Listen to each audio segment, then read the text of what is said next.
عراق، شام اور یمن کے بعد کیا اب ایران کی باری ہے؟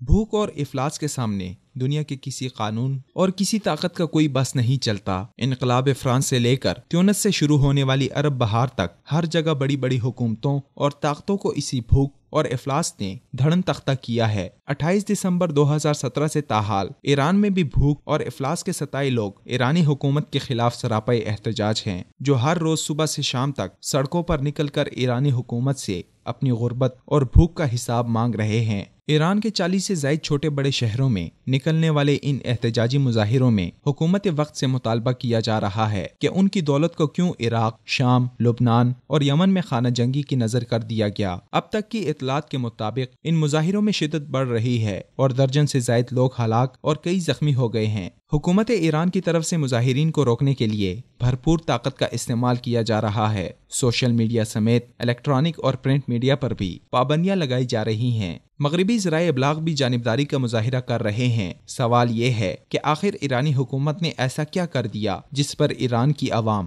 سراپے احتجاج ہیں؟ کیا واقعی ایرانی حکومت نے عوام کو بھوک اور افلاس سے دوچار کر کے ایران کی ساری دولت شام، عراق، یمن اور لبنان جیسے ملکوں میں جھونکی؟ اقوام متحدہ کی ایک رپورٹ کے مطابق گزشتہ 6.5 سالوں میں ایران نے سالانہ $6.35 بلین سے زائد رقم شامی خانہ جنگی میں خرچ کی۔ ایرانی اسٹیٹ بینک کی رپورٹ کے مطابق $3.6 بلین 2013 میں، $1 بلین 2015 میں ایرانی حکومت کی طرف سے مختلف اشیاء کی مد میں شامی حکومت کو دیے گئے، جبکہ $4.6 بلین کا اسلحہ اس کے علاوہ ہے جو شامی حکومت کو ایران کی طرف سے سپلائی کیا گیا۔ شامی خانہ جنگی میں ایران کے 70,000 سے زائد باشندے شریک ہیں، جن میں ایرانی پاسداران انقلاب اور ایرانی فوج کے 15,000 سے زائد اہلکار شامل ہیں، جبکہ افغانستان، پاکستان اور دیگر ملکوں سے لڑنے کے لیے آنے والوں کی تعداد ان گنت ہے، جنہیں ایرانی فوج باقاعدہ تربیت دے کر شامی خانہ جنگی میں لڑواتی رہی ہے۔ ایک رپورٹ کے مطابق ان لڑنے والوں کو ایران کی جانب سے ماہانہ $300 سے زائد معاوضہ،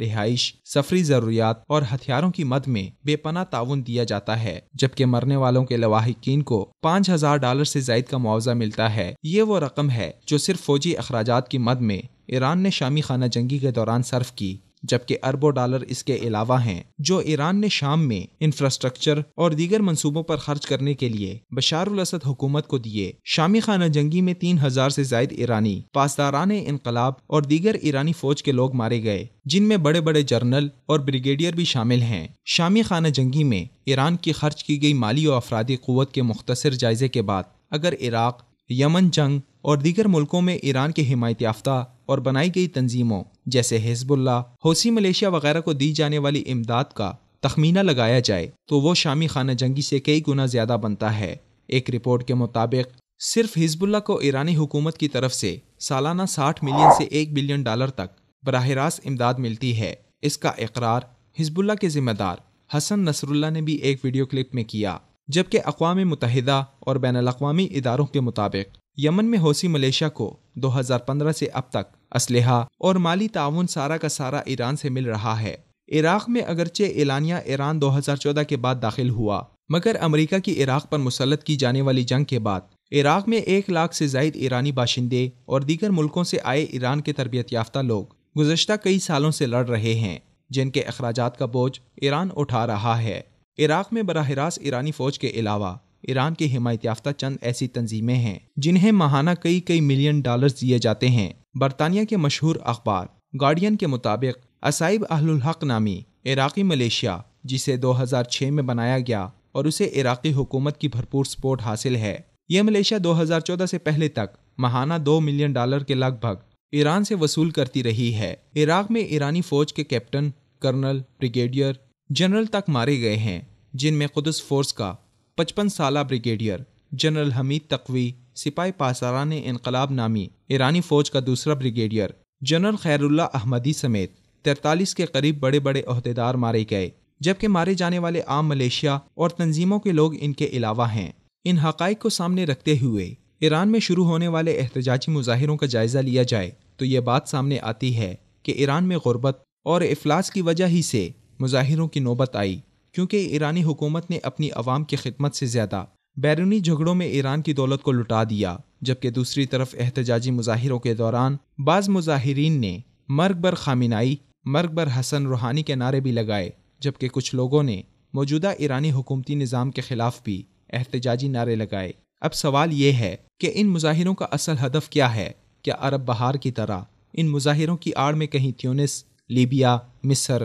عراق، شام اور یمن کے بعد اب ایران کی باری تو نہیں؟ 9/11 کے بعد مشرق وسطیٰ کی مجموعی صورتحال کا جائزہ لیا جائے تو یکے بعد دیگرے جس طرح قدرتی وسائل سے مالا مال خطوں پر عالمی غارت گروں نے یلغار کی، اس سے یہی لگتا ہے کہ شام، عراق، لیبیا کے تیل اور معدنیات کے کنووں پر قبضہ کرنے کے بعد اب ایران اور سعودی عرب کے گرد گھیرا تنگ کیا جا رہا ہے۔ گریٹر اسرائیل کی صورت عالمی حکومت کے دعوے دار صہیونیوں کی ترتیب میں یہ دونوں ملک شامل ہیں۔ موجودہ احتجاجی مظاہرے اگر بر وقت ختم نہ ہوئے تو ایران کی باری میں کسی قسم کا شعبہ باقی نہیں رہے گا۔ اس کی وجہ تو یہ ہے کہ ایران نے خود جلتی آگ میں چھلانگ لگائی۔ ظاہر سی بات ہے کہ دوسروں کے گھر میں آگ لگانے سے ایک نہ ایک دن اپنے گھر کو بھی آگ لگتی ہے۔ دوسری بڑی وجہ عوام کے حقوق کا خیال نہ رکھ کر اور انہیں بیجا خطرناک پابندیوں میں جکڑ کر موجودہ ایرانی حکومت نے اپنے پاؤں پر کلہاڑی ماری ہے۔ اس کا اندازہ اس سے لگایا جا سکتا ہے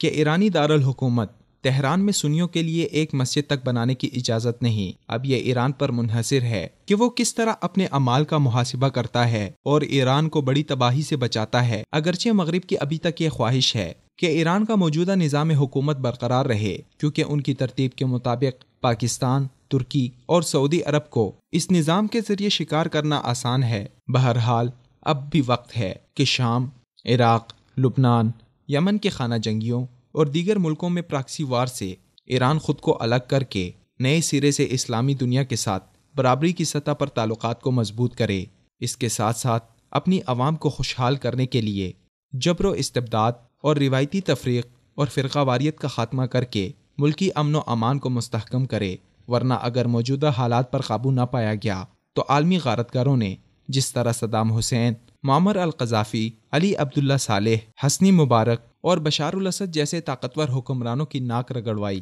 کوئی بعید نہیں کہ اب کی بار نمبر علی خامنائی اور حسن روحانی کا لگا کر لیبیا، عراق اور یمن کی طرح ایران کی اینٹ سے اینٹ بجا دی جائے۔